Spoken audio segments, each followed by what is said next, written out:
And of course, that's when we were allowed to choose our appraisers.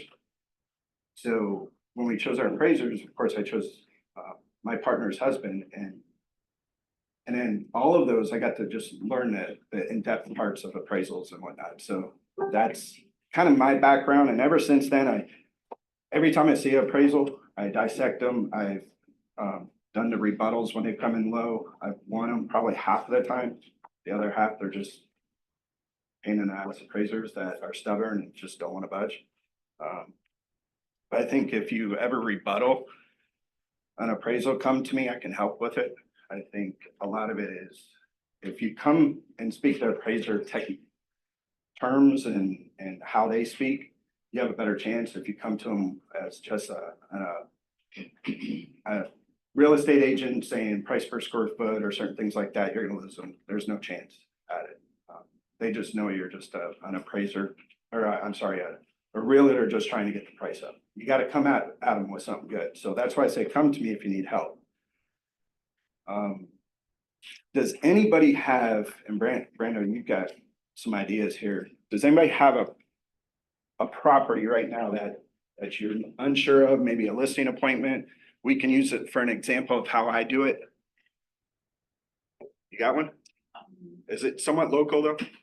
901 Golden Shiner. That's Ruskin. Okay. 901 Golden Shiner. Usually on my computer at home, I have an Apple and I go right to my map. If anybody has an Apple computer, they know what I'm talking about. You said 901? Yeah, Golden Shiner. I'm not sure if it's court or road. If you can. Yeah. So in this case, I just go on my phone and find it. I used to go to Hillsborough County Property Appraiser to pull stats. A lot of times I go to Zillow now, because Zillow will tell me if it's listed. Oh. Zillow. You put the glasses on, G. I'm used to my computer at home. I know, right? A Mac and a PC is completely different. Gotta type everything. Now, I'm not going to Zillow by any means to see their value on here. Shiner Ave. Golden Shiner Ave, that's it, right? Yep. So I'm just coming here to find out, okay, it doesn't say how many beds, it's probably 2 or 3, 2 baths, 1844 square feet. Probably 3. Yeah, probably 3. It's 4 to 4-2. Oh, Okay, 4-2. This is the cancel listing. And then if anybody wants to look on their phone on the map where it's located, because that's what we're gonna focus on. I'm really big on the map. That's how I do all my searches. 901 Golden Shiner.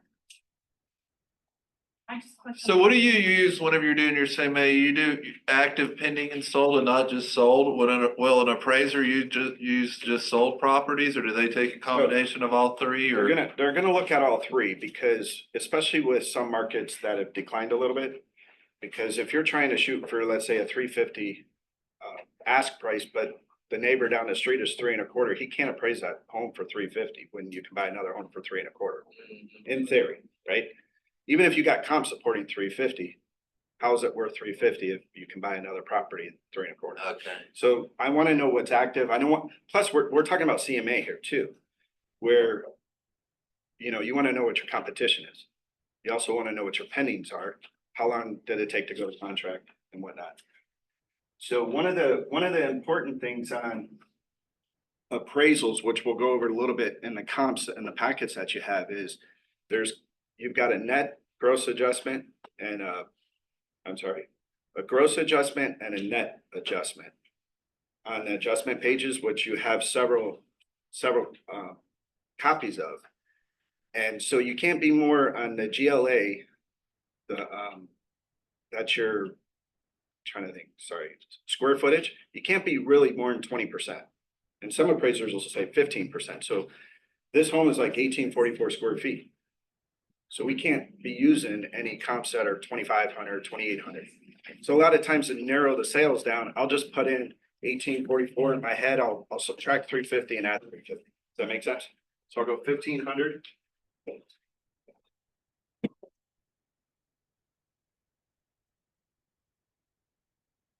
4,200. Does that make sense to everybody? I took 350 off, that's roughly 20%. So I'm just trying to narrow my comps down, because I don't want to look at 2,800 square foot homes, I'm sure this neighborhood has it.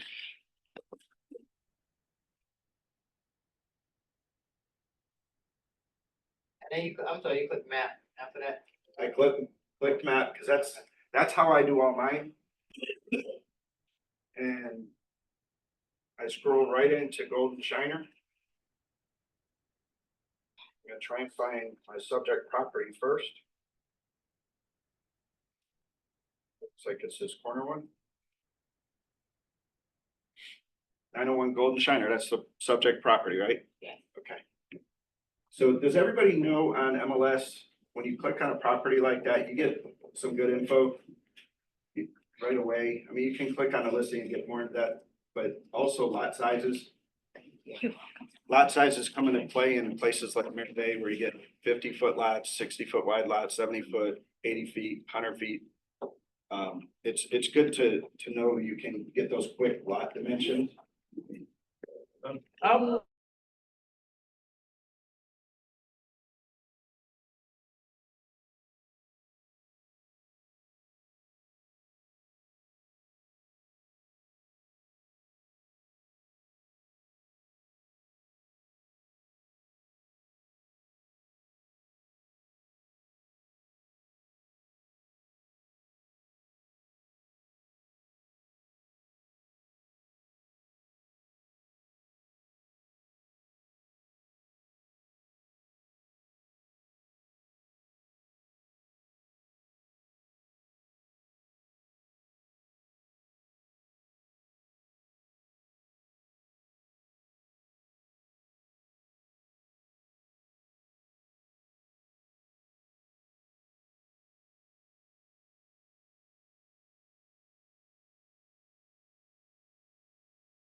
Yep.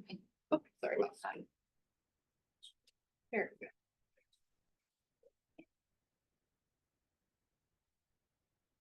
like we're a little slow still, but I'll start checking each property. So right away, 1844, that's the same square foot. So we know that's pretty much the same floor plan. Then I'll click in here and I'll start to look at the pictures.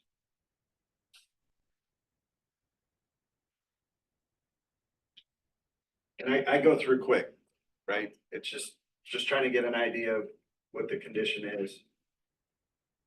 If it's got a water view, if it's got anything that I can't see from the map. Let me go back to it. So 117 days, sold for 320, December 3rd. So immediately I'll say, great comp, right? It's one of the closest to the subject property, same square footage, no brainer.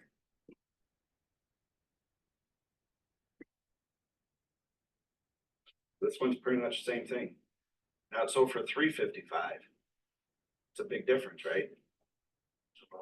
Only one picture, so we can't see much. You know, a lot of times these realtors are taking extra pictures off MLS and keeping just one. Brenda Wade's known for doing that. A lot of times you can go on Zillow and they're still there, or realtor.com. So, Realtor.com, I know keeps them on there. Zillow normally follows the MLS. right, If they're exactly. moved off the MLS, they're off the Zillow, but Realtor.com keeps them on there. So immediately that's another good comp. We got another one pending. 28 days, that was pretty quick. That one sold back in July.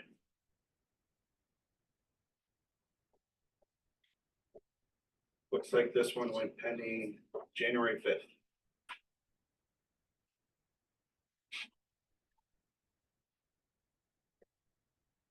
So I'll choose that for my CMA. We've got an active one. I think what we're establishing here is this is a very cookie cutter neighborhood. Probably like a Lennar or a DR Horton that build those spec homes and they sell them that way. So I would choose that too. Now, when I'm going on a listing appointment, I might get to a point where, let's say I got 6 or 7 comps, 3 or 4 sold, maybe 1 or 2 active. And then I'll click this quick CMA. And I won't do a full CMA until after I've seen the home. Just, I don't understand how anybody can price a home before they've ever seen it. I want to see it, how it compares to those comps. A lot of times I still won't price it until I go back home. This one's a little more cookie cutter, I think, because all these comps were pretty much the same square foot, same. It looks like different times that they sold. But you got that one that sold in July, that could have been a slower time, or actually, 32 days. This one took a little bit longer. I mean, that's when we went through the storms and whatnot. So I like to take this quick CMA and I'll literally print it. I'll make notes of the differences. And when I go sit down with that client, I'll go over this quick CMA with them. And then I'll see their home and I'll go back home. I'll check all those pictures again, check conditions, and I start making adjustments when I do a full CMA, just like an appraiser would. And that's where we're going to go to next. If you look at your packet, I had Tom produce for us, starting with that first page. These are the condition sheets. This is what's gonna, if you look, your subject is always gonna be, in this case, the first page, 901 Citron Court. Everybody see that? Sale price $392,500. That's what it's under contract for. If you drop down to gross living area, it's gonna be 1882 square feet.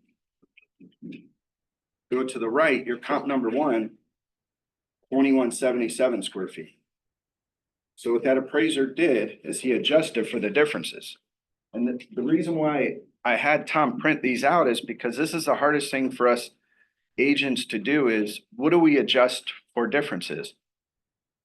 So if you take 2177 minus 1882, you get 295 square feet difference.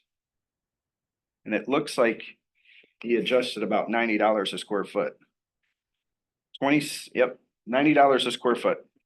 What do you adjust, like Christy Frankenstein, she does like around 65 a square foot. It depends on the neighborhood. And this is why I got a lot of examples for everybody, because I like to say, get a binder, put this in a binder. Every time you get an appraisal, print this page off, put it in your binder. Because I used to find these off of my appraisals, but I don't have many anymore.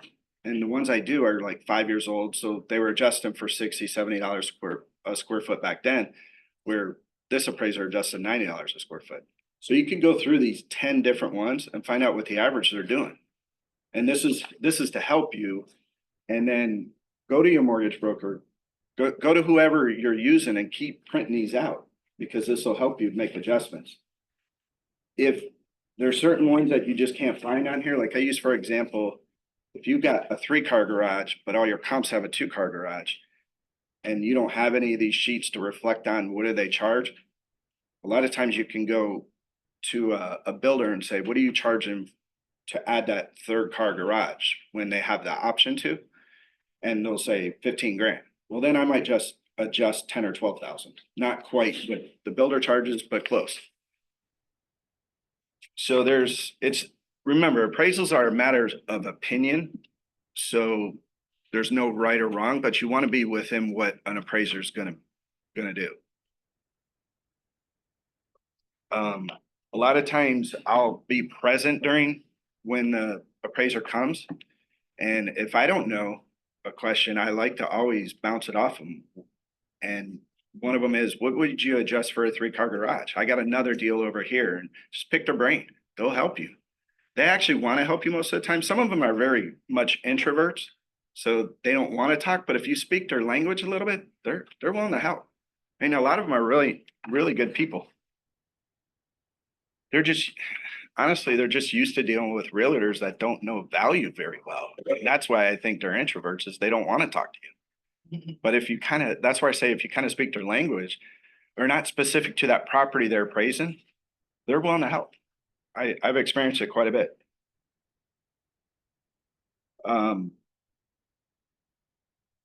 So going back to this same subject property, you see how he adjusted for the site about halfway down 9750 square feet?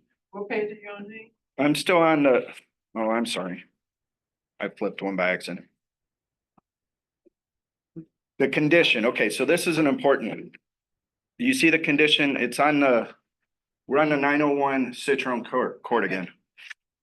So if you look at condition, this is where, when your seller starts talking to you, when you're sitting down with them and saying, well, I've got granite, I've got a screen and patio, I've got this, I've got new tile. That's where the condition comes into play. So if you flip back to the second page, this is something extremely important. If you've never read this, you need to. This is the definitions of condition. So I'll give you a quick overview instead of having to read it right now, but C1 condition is a brand new home. C2 condition is a home that's basically the entire home has been remodeled. So it's all pretty new, or within the last couple of years, it's new. C3 is the average home we walk into, let's say it's 10 years old, it hadn't been updated, or like our subject property is, or even those comps that we just looked at. That's your average C3 condition. C4 is a distressed property. It needs some work. Maybe it's missing some things. It could be a foreclosure. C4 to C5 are definitely distressed properties. So that's where you need to know if you're comparing yourself to a home that's remodeled, and you know you're like a C3 condition, but the remodeled home is a C2 condition, you need to adjust for that, just like this appraiser did on this home. Actually, he called them both C3 condition. So in this case, what he might have done is maybe it was halfway remodeled, because our subject, since he added 13 grand to our subject, maybe our subject is a little bit remodeled, but not quite enough to go to C2. Does that make sense?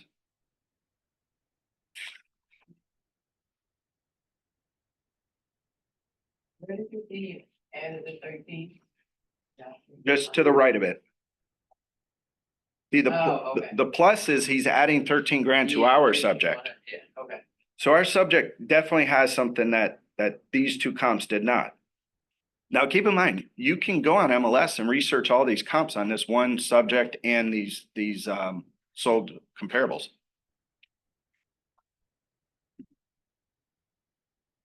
And then he added 18.4 to the next one, Yeah, well, to the subject home, correct? to the subject home. Anytime you see a plus, Okay. it's subject, because if you drop back down to gross living, because sometimes I even get confused of how to remember that, because it's the opposite basically. But going back to 1882 square feet, 2177, he subtracted because we're smaller. And then go to the second comp, 1844. So it was close enough that he didn't even feel there was an adjustment needed. You see most appraisers don't comp for like 100 square feet difference, plus or minus. I think 100 they probably would. When you're messing around with a 40 to 60 feet difference, probably not. But again, it's their opinion. It can differentiate. Yeah. And then if we drop down, so here we got the porch. He's got an entry, large enclosed is what he called it for the subject. And then he adjusted 5,000 because all three comps did not. And then there you go, on a pool, he adjusted $30,000. Fence, $5,000. Okay, so remember when I talked briefly about the net adjustment and gross adjustment, I see just below that? Does everybody see that kind of the middle of the page on the first comp? The net adjustment should be under 10%. The gross adjustment should be under 20%. So if you see going across, the lower the adjustment, the tighter and better that appraisal is. So you see the second comp is 9.3, 9.3. Well, that's because that home is the same square footage. And then the third one is 4.4 and 12.5. So if you get if an appraiser has three comps that they're all high, like flirting with the threshold, like comp one at 9.8, 17.9, that's why he might choose a fourth, fifth, and sixth comp. Is because he knows that if he has three that tight, that underwriter is probably going to stip him to go back out and do it again. And he's got to do that on his own dime. Make sense? So perfect example. I got a deal right now. It's probably worth 250 over in Sun City. The home needs quite a bit of work, almost an entire remodel. We're under contract for 210. The appraiser called me because something was wrong with the garage door. FHA, it has to open and close. And he said, "Why are they getting such a good deal?" I said, "I know, it's just, these people inherited the home. They're out in California. They're just done with it. It's been on the market 9 months." And what happens sometimes, if you have that buyer and you're saying this home's worth 250 all day long, let them know just because you said that doesn't mean it's going to appraise for that. Because what the appraiser is going to do is there's no need to appraise it for 250, even if he thinks it's worth it. He's going to make sure his adjustments are low. So he's going to probably appraise this for 220, 230. There's just no advantage to do 250. If he flirts with that, then they don't want to go back out on their own dime to pull more comps. So he keeps those net adjustment and gross adjustments as low as possible. So the lower he keeps them, the less chance an underwriter is going to stip them to go back out. Dealing with the appraisals, because it's one of the most common questions. What are you seeing as far as solar being added? Because how I hear with appraisers, they won't add the value on it unless it's paid off, even if it's gonna be paid off at closing. And of course, once again, every appraiser is different. I don't really have an answer for that because I haven't really ran into solar very much. I think it adds value, especially the solar that can pretty much cover the entire electric bill. I mean, for people that pay $200 a month, that's $2,400 a year. There's value to that. I don't know what it is though. Yeah. I couldn't tell you. I've got a couple appraisers that are friends that I'll call and say, "What do you think?" If I run into that. It'd be a standard where, of course, like, let's just say retail, you pay $3.55 a watt, whereas appraised value is for $2 a watt. I just wish like they would do that. Have a standard value. I think if you can show the appraiser the value and not just let him try and determine it, if you can show him the value, then he'll probably listen. When we had Seth like 2 years ago, he's a longtime appraiser, friend of mine. He came in and he basically told everybody, like, for instance, he knows I know Mirror Bay well. I live in there. I've been in a lot of homes in there. And he said, when I come to appraise your home, he says, "You know this market better than I do."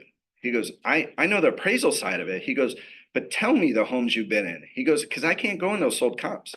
You know, people live in those homes now." He said, "Tell me the differences because you've probably been in it. Maybe you sold it.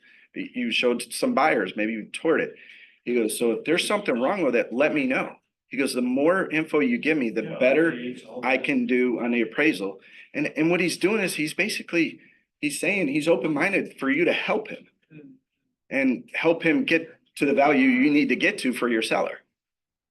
So I think that's valuable. I think it's important. And I think all appraisers are open to that. But I don't understand the part where, like you say, appraisers won't appraise. If mine's paid off prior to closing, they'll add value. But with another person who's paying the loan off at closing, they won't add value. It's being paid off either way. Why does it matter? No, you have to tell them what happened with me. I told them that it was being paid off at closing and they gave about it. They only gave $5,000, but still, it's $5,000. Yeah. I think it depends if they're interested in getting details. Yeah, I think the more info you give them, the better chance you have at that. Right. I did have a home that I almost listed. He paid like 82,000 for his, and this guy's an engineer. I love engineers because they're very numbers, they're very detailed. But how I did the numbers, and I don't remember what they are, but he said he was saving roughly $300 a month, and that's $3,600 a year. It's just in simple math, that's like 25 years. Those are old Shouldn't and have cost deteriorated more by than then. 10 years. I get it, but how he couldn't figure that out, but he was so happy about it and selling me on it and how he should get another 100 grand for the house. I'm thinking, no. And I know that these solar sellers tell lies where it says it'll add value to your house. Yeah. No, it doesn't. It doesn't. Yeah.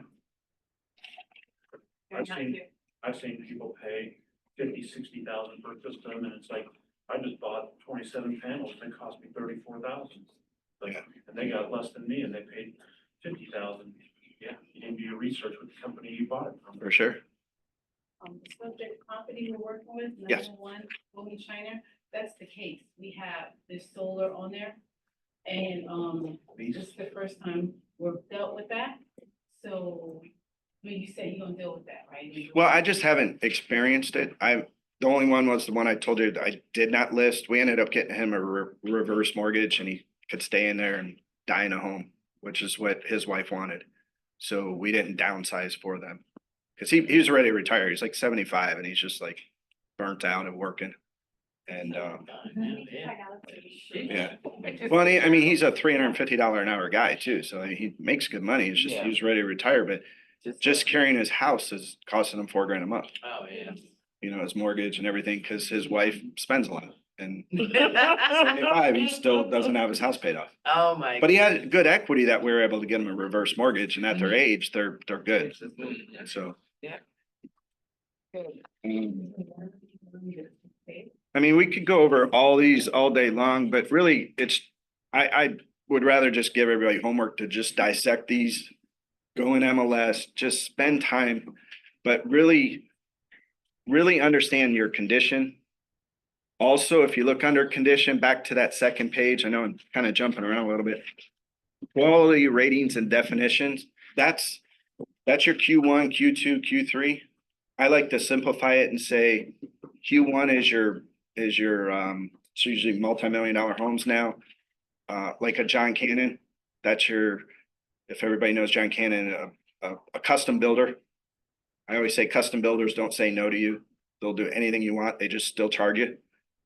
They're gonna move walls. They're gonna do this. They're gonna, you'll be halfway through construction. You still can make changes. They're never gonna say no, but you're gonna pay for it. That's a Q1. That's, block all the way up through the second roof. I mean, just quality it's top notch. Q2 is kind of like Cardell, your builders that might move a wall, might do some different things. You get more choices. Q3 is your production builders. Lennar, David Weekley, Taylor Morrison, that you still get choices like Lennar, you don't really get choices because they just build spec homes, right? But a lot of companies like David Weekley, I can't even think of a lot of them, but yeah, they're your production builders. You're not going to be able to change the floor plan. They might give you some options, when you see the option sheet where you might be able to design the bathroom this way, but those are all made. They're not going to go back to the architect to remove a wall. They're not going to go to the engineer. They're just not going to do that. That's why we call them production builders, because those are your options, is what they show you up front. That's your Q3. And what do you call Q2 again? Seems like me. Semi-custom, like a Cardell. I know Cardell will move some walls around. They'll make some changes. They'll, This builder, this appraiser, is the one that like Lennar DR ordinance Q4. oh, well, there you go. That might even be a better way to define it is, yeah, because I wouldn't really compare Lennar to, say, David Weekley or even Taylor Morrison.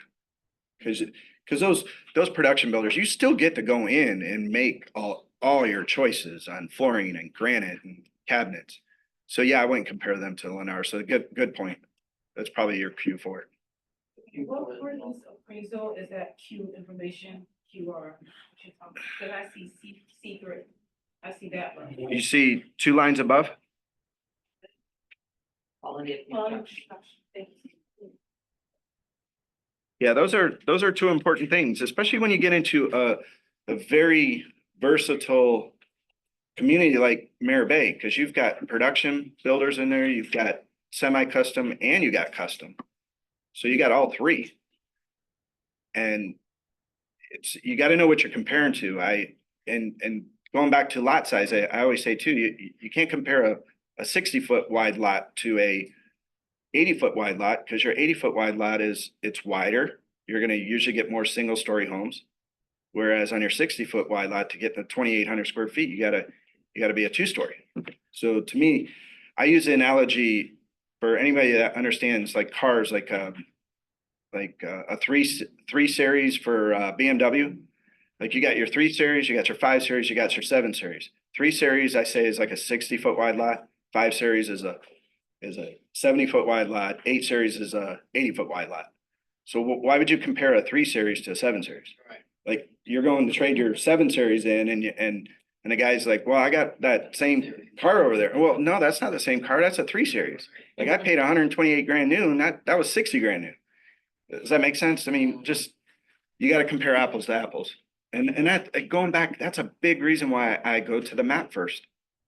I go to the map because I find the closest comps and the closest size, the closest lot size, what has a view, what's on a pond, and all that. So I think this is the most, Tom was really good about this, about printing all these out for us a couple days ago. And there's a ton of in here for us. I think there's 10 total. Gene, talking about quality of construction, when you're looking at valuing a house more in an urban setting where there's a lot more diversity of different builders and when different houses were built, I mean, they could be built 30 years, 40 years apart, next to each other. How do you, when you just kind of have pictures to look at, how are you accounting for that and how an appraiser might think? Yeah, that's a tough one. Thanks for bringing that up. I think, well, one thing you kind of know when we've gone into some of these neighborhoods where you got some really cool homes that got the beautiful front patio, and they're more shotgun, but they have that 1920s charm. But then you get into a 1940, 1950s home and it doesn't have that. I think what I try and do is I try and figure out why. And I just continue to look at more comps and try and determine are those cute bungalow style homes bringing much more value than a home that's not cute, doesn't have that front porch, that charm that something older might have. Now, you should adjust if you've got to use comps that are 30, 40 years apart because you don't have enough that are similar to that subject, then I think you should adjust for the age. But sometimes you just adjust because you might have that gut that says it's going to go more, but I don't know that's a really better question for an appraiser though. I think a lot of times CMAs, when we get into those difficult things, it's by gut, or we just continue to search more comps like the subject. I'd rather go a little further out to find a comp similar to it than one that's not, even if it's next door. I might still use that one next door if it's close in size. What do you comp on average for like years, like $500 a year? I would, right now, I don't even know. I'd probably, because most of my business lately has been like Mirror Bay, it's so close. So I would refer to these. But when you're dealing with one in Mirror Bay that was like built in one of the first builds, 2006, 2007, versus a new one that may not have as many comps 20 years apart. Yeah, I might do that too, but a lot of times I find the ones that are similar because it's close enough. Most of the new ones are in Marisol Point, which is the north side. I don't even look up there most of the time because I've got enough. Mirror Bay's always got enough activity that I can usually find what I need. That where it's hard is I listed on a 100-foot lot at the end of Man's Harbor that was off water. So it's backed up to a conservation. I mean, it's beautiful, but there's nothing that sold like it. So what do? I mean, I jumped over into Waterset because even though it's a different community, they have homes similar to it. I mean, the home was like 3,800 square feet with a pool, good sized lot. They don't have 100-foot lots in Waterset, but it's still, anybody buying that home isn't buying it for water because it's got no water view, it's got no dock. So they could very well be in Waterset thinking I could buy a home over there too. So it's a little difficult on those when you just don't have the comps. Another thing too is Google Fannie Mae guidelines on appraisals. Is I'm sure as everybody's heard, you have to have a closet to call it a bedroom. You know, that's not really true. Yeah, Yeah, it's not really true. Now it's true in something like Mirror Bay, because what they say is if all the comps pretty much have it, then you should have it to call it a bedroom. But if some of the comps don't have it, you don't have to. So it's not a guideline by Fannie Mae, Freddie Mac rules. Gotta have like 2 points of egress, right? That's what makes it. Spot on. Yeah, that's part of the guideline. It says that it's got to have a door. It's got to have to privacy. That's the most important thing. 2 points. Maybe a window. I don't remember. But if you Google some of these guidelines, it's right there. Just type in Fannie Mae guidelines for appraisal on bedrooms. Doesn't need a closet. Yeah, I've done it even when all the comps have closets. Well, nowadays, how you just put a portable closet in there. Well, that too. Yeah, I'm like, we can build a closet for $700 and make you feel better. But I don't really adjust for bedrooms. I adjust for square footage because I got one in on Winterside right now listed for 400 grand. It's 2-bedroom, but it's got a dining room that for a couple grand we can make it into a 3-bedroom. But I'm not adjusting for it being a 2-bedroom. I'm adjusting for square footage for everything else. So.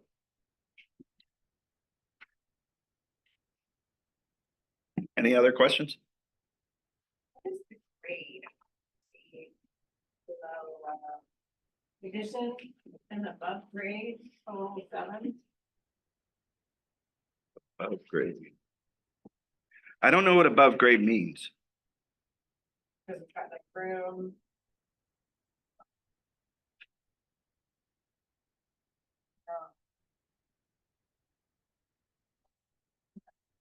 Yeah, I don't know what that means. Understanding of that, not an expert, it means that it doesn't count basement features. The house is basement. I see. Okay, so places with basements, they might make adjustments for if you have a basement versus not having a basement. So I probably don't know that because If you go down Florida. one, you'll see finished rooms in the basement. right. Okay, so above grade would be Above all the rooms ground, above maybe? ground. Yeah, that Bedroom makes or sense. bathroom below grade, it's not a valuable. help us out. Yeah, that's what she said, I just remembered. When it comes to different size lots, like how do you compensate for the difference? Because I see like between the subject and comparable to, he added $6,200 to the 2,000 square feet. It's like, Yeah. I mean, again, I kind of reflect back on these. This is my little Bible. That's why I have. you don't have most of these. Yeah, I'd probably call a appraiser friend or just try and come up with something. A lot of times it's determined in the comps too. So you might find one with it, like, what do you give for a view? They might charge you 30 grand, these new builders, right? They might charge you 30 grand because you're on a pond and across the street, you're not. Yeah, probably 10,000, but determine is there any sales that sold on the pond versus ones that didn't? That'll help you determine it too. Because I had a deal in Symphony Isles years ago, like 8 years ago. And in Symphony Isles, every street comes to the end. And at the end, you got 2 or 3 properties that have a sunset view that are obviously more desirable than looking at your neighbor across the canal with no sunset view. that would be more desirable, you would think, right? Probably add value. So when the appraiser was there, I said, how much do you think you can give me for the sunset view? He goes, give me some comps with a sunset view and I'll tell you. There were none. That's why I'm calling you. Yeah. So, well, he was the appraiser actually there. So then I said to him, because this house was immaculate and most of the sales in Symphony Isles weren't that nice inside. So I told him I went into Ana Lucia and I used 2 comps at 640. He goes, why'd you go into Ana Lucia? You're going into a different neighborhood. I said, well, because there's nothing as nice as this. Well, guess what? Those 2 ended up on an appraisal and helped us get to the value. Yeah. But So present your case but do it wisely. Or otherwise, I'm telling you, you'll lose that appraiser. They're just gonna think another realtor pushing for value for the hell of it. Hey, back when I was in wholesale mortgages back in 2004, that's when the market was a little crazy and we'd call our boss, or a lot of the account executives would call our boss. I did it one time and learned. And I said, they knocked our appraisal. She said, okay, have you seen it? I'm like, no. She's like, well, why the hell are you calling me saying they knocked the appraisal if you haven't even seen a damn thing? So we're criticizing a licensed appraiser, which we could choose them back then, and there was fraud going on, and we didn't know what the mortgage brokers were doing, but we're criticizing something we haven't even seen. And back then, we didn't even know what we were doing on appraisals much because we weren't taught that as well. It wasn't until my second account executive job they taught me how to be a underwriter and dissect appraisals and whatnot. So I get realtors that do call me because I've done several of these trainings and they're like, yeah, they knocked my appraisal. So I started asking them questions. They haven't even looked at anything. So, and even if you look at it, you still got to know what you're talking about. The best way to ever get a rebuttal done on a low appraisal is come up with comps. You'll never win an adjustment one. Just forget about that. You won't be able to argue adjustments with them. But bring them sales that they're not aware of. And most of the time they're aware of them because back when I sat next to that appraiser, he spent $150 a month. He put in a subject property print out 25 comps for him. Probably 20 of those were on MLS. The other 5 were sold off market. So we're not, as realtors, we're not always looking at off market because we don't spend the money for those extra tools. So there might be something off market that sold for more or less that he has and we don't. I've seen it on the, Yep. like, I don't see history of this one on the MLS, and then you can look it up on IMAP. Yep, IMAP, that's a good tool. That's true. And sometimes just knowing your market. Sometimes me and Shauna Calvert know of one in Mare Bay. It's kind of too old now, but it sold for, it's a off water 80-foot wide lot. It sold for 1.5 million. It's probably worth 1.2. We use that one for appraisers all the time and it got us what we needed. Why it sold for 1.5, I don't know, but it did.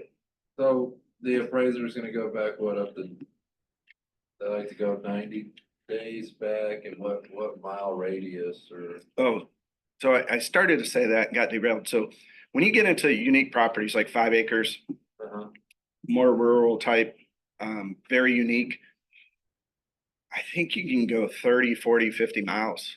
I mean, they want you to find a property that is similar to it. Not so, the closer the better, but you can go out pretty far. I mean, the guidelines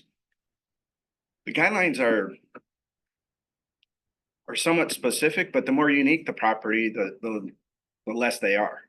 And the more tolerable the guidelines are and the underwriters are, if that makes sense. But like when you compare a 5-acre lot, maybe you don't find any, but you find 2 or 3 with 10-acre lots. And like I said, Absolutely. compensating for the 5-acre difference, whether $100,000 an acre or 10,000 an acre. Yeah, and as you get higher in acreage, the less per acre it's going to be. So if I'm looking at 5 acres, I'm going 1 to 2, 2 to 5, 5 to 10. And if I don't find what I need, I might even go 10 to 20 because you can adjust for the difference of acreage. Just know that just because if you find a property at 1 acre, and let's just use vacant land, for instance, and it sold for 150,000, that doesn't mean your 5 acres is 750,000. going back to like we just said, the more acreage, the less per acre it's gonna go down. So especially like 20 acres, you're not gonna get 3 million for it. It's just not gonna happen. I mean, it might only be worth 500 grand. That's why we don't do use price per square foot either. It's perfect example in Mare Bay. Right before COVID, a friend of mine went under contract on a new construction. And I think the home was like normally 4,200 square feet. And I think it was underwater, so it's like 800 grand, let's say. He calls me and because his wife said, call Gene. He's a mortgage guy too, so he knows appraisals well. But she says, call Gene just to verify. You could add a bonus room with a bathroom and a bedroom at that time for 40 grand. And it was 700 square feet more. Well, the home's selling for $200 a square foot. If you think about it, it's like 800 grand, 4,200 square feet. Why are they not charging $200 a square foot? That would have been 140,000 more. It was only 40. So it probably only cost them like 20 or 25 to build it. And they made that extra profit. One thing that most people don't realize when they talk price per square foot, which a lot of your sellers will, is you're not taking into consideration land. And it doesn't, some of those homes might be 3,000 square feet. You got 4,000 square feet. It doesn't cost $200 a square foot to build that extra 1,000 square feet. So I know those are numbers I'm throwing around. Hopefully that makes a little sense, but that's why appraisers, now, if you're ever talking, you could bring this on a listing appointment too and show people, look, he only adjusted $90 a square foot. Why do you think you're worth $200 a square foot more? Show them. You got 10 examples right here and more if you accumulate more over time. Like on the appraisal here where subject, comp 2 and comp 3 were 382, 395. We average the like price per square foot. So when you say like the subject would be somewhere around like price it around 389. Yeah. Well, you're still talking about the first one. It's under contract for 392,500. The first So- contract, yeah, but if it doesn't close by the time he does the appraisal, under contract doesn't mean nothing. It may be under contract for 350 cash. Right? Could be. It did appraise for 400 grand if you look at the bottom. But that's comparable one, but being that we're like trying to find something better for, that's in the same size and everything like that, being that comp 2 and comp 3.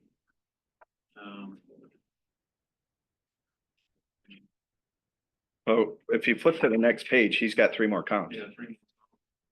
420, 425, 410. So when he averaged it out, he appraised it for 400. But being that you've got 420, 425. Yeah, that helped bring it up.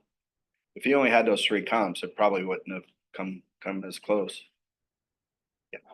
We have a situation where we put a house on the market for, I think it was, don't hold me to the numbers, I think it was 550, brought it down to 539. And a month or so later, the next door neighbor put their house on the market for 499. How would you deal with that? You know, because then, first we got to look at how both of the houses compare to Right. each other. But have you ever had a situation like that? All the time, especially now. Mhm. You know, it's some sellers right now, depend on all their situations are different. And some need to sell, some don't. You know, I got one guy needing to sell really bad because he's got a job that he should be up in Tennessee right now. And his situation is different than some of my past sales where it's like, give me a make me move price. I mean, a good friend of mine, we listed his house for 1.8 million in Mare Bay. We ended up getting 175, and a lot of the competition is 1.5 million right now. And so I'm getting business because we sold that for 250,000 more, 350,000 more too, than some of the other comps or active sales. So you're gonna get it with what you gotta determine with your sellers, are you gonna compete with that or are you gonna hold tight? their situation is if they've got to go and they got to sell, they might compete with it. If they can hold tight and wait for their number, then they might do that. It's gonna be different for every seller. It could also, the next one could be 490. So you could be chasing the market, and that's why we see prices going down sometimes. Yeah, I guess they must really need to sell, because then, this is La Paloma and we have other comps, recent sales that were like 550, that were around the price that we first started in, Right. so I guess they must be, but they're right next door, that's what's killing us, 499. Or they just really want to sell their house. Oh, with the pool. Maybe they Yeah, have a lot ours- more, maybe they have a lot more money. Several. Maybe they've always had. Yeah, more things. sometimes Yeah. More equity. Yeah, that's crazy. Yeah, a couple sales like that can really hurt a market. Before you know it, in 6 months, they're selling for 450. But then you also have to take into consideration, possibly they're adjusting for, it needs a new roof or Yeah. something. Yeah, that's our jobs as realtors to point that stuff out. If you've got a new roof, that costs 20 grand. Yeah. You might not get 20 grand adjustment on it, but 23 grand. any other questions?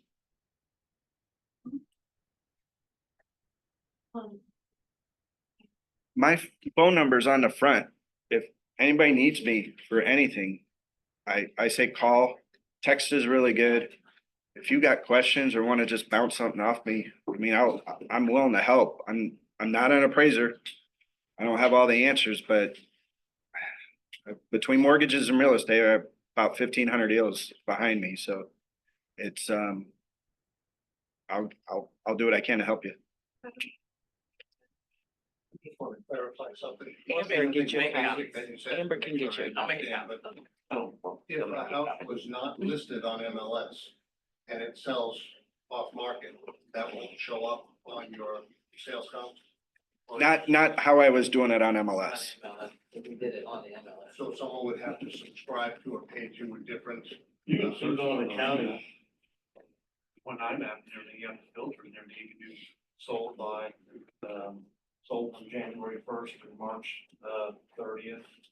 I don't know if they're able to search, size specific and everything like that. Will that, if you do that, will that filter in all the people that are like doing a quick claim to a trust and whatnot as well?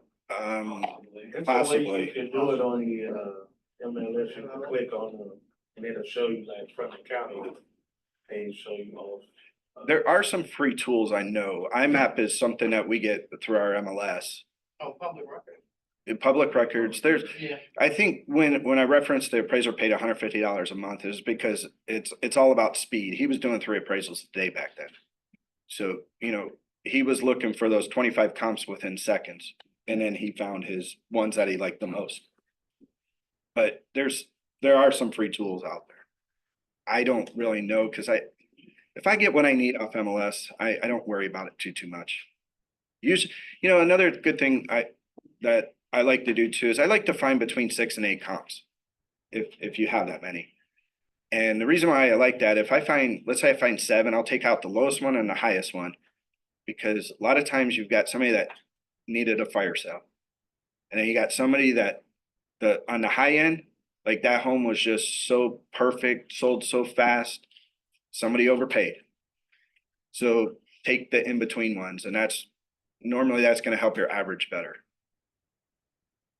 I think that's, in theory, a lot of appraisers do that too when they have 6 to 8 comps. If you only have 3 or 4, you can't do that. Because you gotta have at least 3.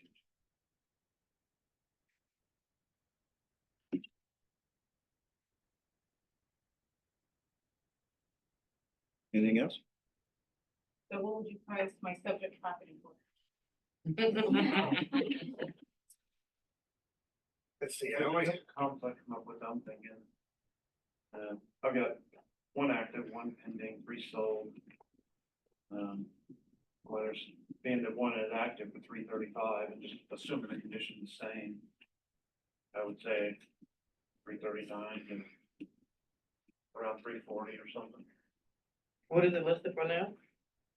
Not yet. we're Oh, working on it. Okay. Just assuming solar is not gonna add no value to it. Well, let's pretend we're there at the house and it's same as all these. I mean, these are all pretty much cookie cutter. And the condition's the same. So when I do I chose a few more sales that time. So we have 5 sold comps here, right? So if you just look at your average here, 340 is just, it's an easy number. Average of 47 days at 99.1% compared to the list price. So you got 320, 328, 349, 350. I mean, if you took out in theory here, if you took out the 320 and the 355, you average those, you're pretty much the same number still. I'd probably price it 350. And I would set the expectations that you're probably worth 340. Maybe I'd price it right at 340 depending on their situation. But I might do it at 350 and say, expect to get 340.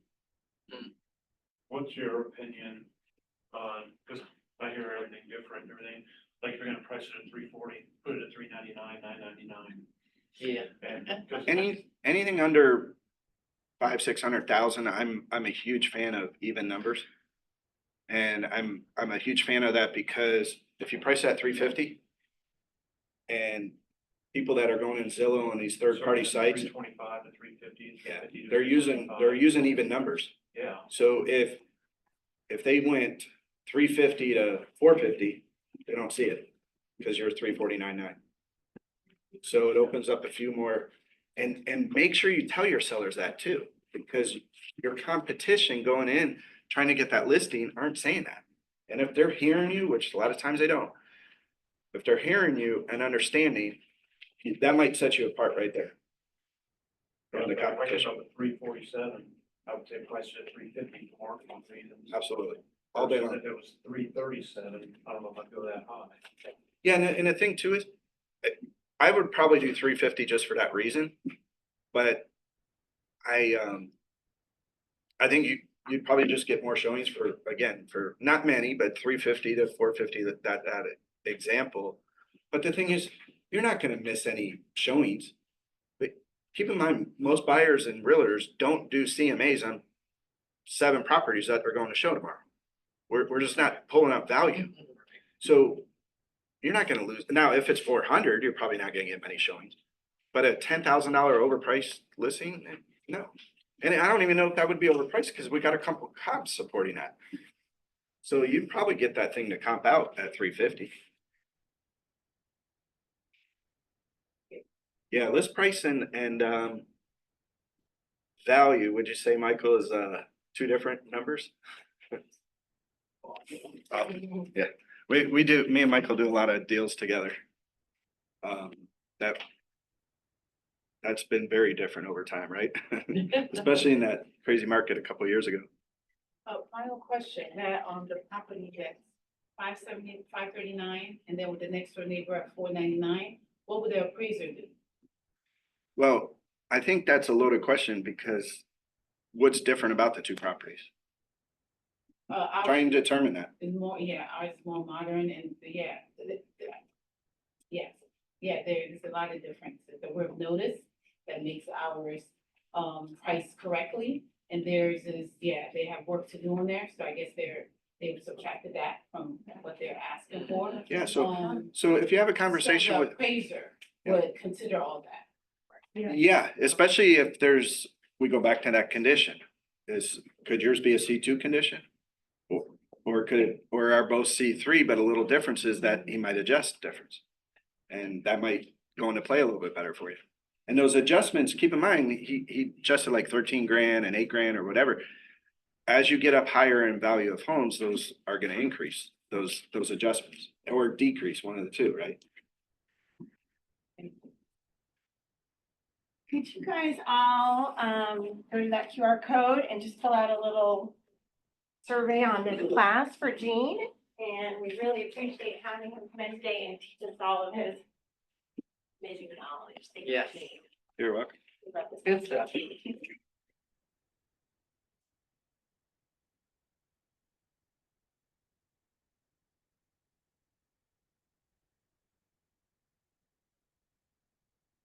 know. CMA, the layout in the bottom corner. I'm still logged in. Yeah. Don't pay attention to that. I know. Who's what?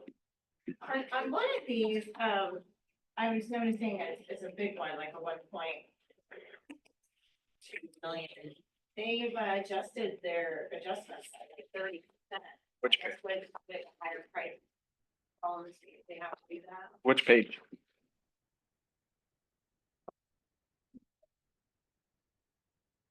Well, Burkdale is the, Oh, yeah, I see. Tarpon Springs. So what part are you? Okay. they adjust the gross adjustment. You're supposed to stay under 20, but those are at 30, so I was curious, is that normal for 1.2 Oh. homes?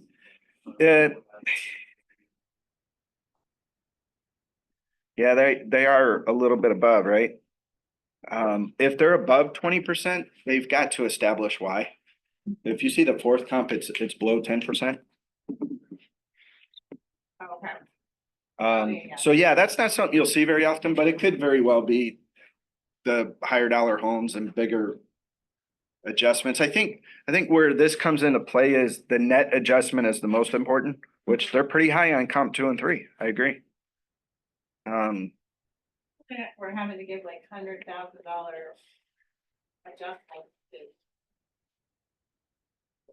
Yeah, look at how much he adjusted from comp 1 on it being a C3 to a C2 condition, 200 grand. It's a lot.